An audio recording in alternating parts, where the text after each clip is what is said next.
As someone that's taught in the traditional classroom for decades, it's understandable that when we switched to online, I got a lot of colleagues writing me and saying, how do I do this? How do we make this shift? Well, all of this is hopefully going to give you some guidance, but I want to suggest some basic points about the traditional kind of case-based classroom and what is the online classroom.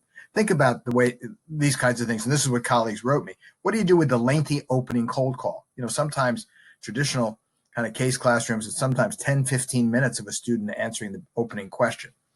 What do you do to substitute for the physical blackboard and the ease and the drama of walking up to a blackboard, whiteboard, and making comments and writing down things in a sort of organized fashion? You're reading your audience all the time when you see them in front of you. You can be spontaneous. You can have humor. You can let a discussion kind of go for a while and then try and pull it back because, again, you're watching the cues in the room. So all of that is what people are saying. What do I do with that? I can't do that in the Zoom classroom. And the answer is no, you probably cannot, but there are some other things you can do.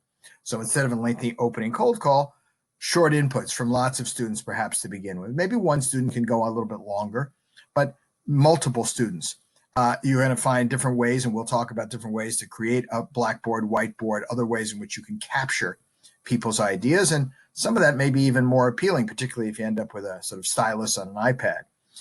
No, you don't have the nonverbal cues, but maybe some other cues between the chat, between some visuals that you do have, between some audio that you do have, and trying to look for those substitutes. You can't be quite as spontaneous, so you have to be somewhat more deliberate in your facilitation and actively involved to kind of move things along.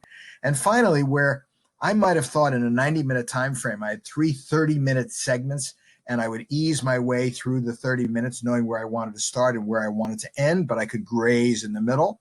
I think we need a much more defined structure, still with some flexibility in the world of Zoom.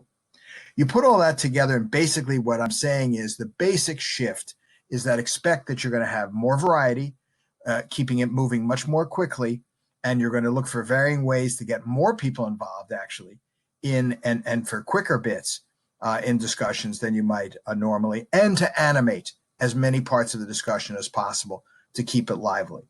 Lots of shifts, not overwhelming, but important to recognize that the traditional classroom is gone, and we're now in a different kind of classroom, and you can make it work